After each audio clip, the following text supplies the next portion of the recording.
হয়েছে এবং এরই প্রেক্ষাপটে বেগম খালেদা জিয়ার নামাজে জানাজায় অংশগ্রহণ করতে যে সকল নারী ইচ্ছুক তাদের জন্য বিশেষ ব্যবস্থা রাখা হয়েছে।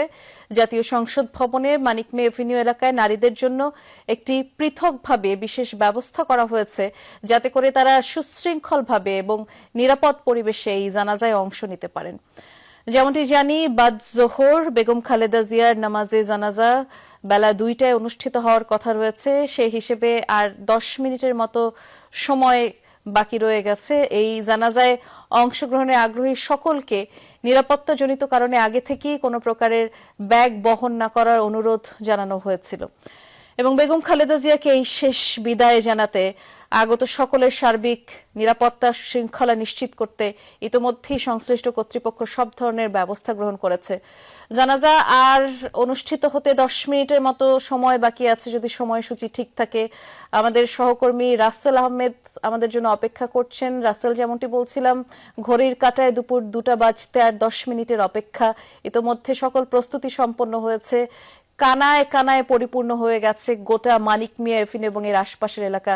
আপনি জানাজার সবশেষ প্রস্তুতি সম্পর্কে জানাবেন। ঠিক দুপুর 2টায় এটি অনুষ্ঠিত হবে কিনা সে সংক্রান্ত কোনো আপডেটের তথ্য থাকলেও জানিয়ে দিবেন।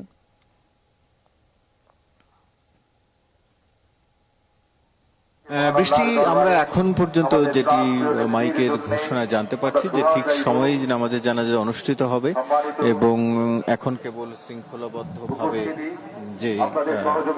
শৃঙ্খলাবদ্ধভাবে নামাজের যে কাতার সেটি দাঁড়ানোর অপেক্ষায় রয়েছে। সেজন্যই মাইকে বারবার নেতাকর্মীদেরকে বলা হচ্ছে যেন তারা সুশৃঙ্খলভাবে দাঁড়ান।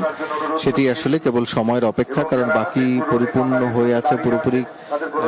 এই যে নামাজে জানার জন্য যে আয়োজন, বিশাল গণজমায়েত, সেটি পুরোপুরি পরিপূর্ণ হয়ে আছে এবং সেজন্যই বলা হচ্ছে। এবং আপনি আরেকটি বিষয় আসলে নিশ্চয়ই জানেন বা আরো একবার বলে রাখি, সেটি হচ্ছে আজকের এই তার শেষ বিদায়ের এই সময়ে বিদেশি কয়েকজন প্রতিনিধি, কয়েকটি রাষ্ট্রের প্রতিনিধি তারাও এসে উপস্থিত হয়েছেন। পাকিস্তান, শ্রীলঙ্কা, মালদ্বীপ সহ আরো কয়েকটি দেশের পররাষ্ট্রমন্ত্রী পর্যায়ের এবং এছাড়া কোনো কোনো রাষ্ট্রের প্রতিনিধি তারাও এসে এই আজকের দিনের শেষ বিদায়ের এই সময়টাতে তারা রয়েছেন। তারা আরো বেশ খানিকটা সময় আগেই এসছেন।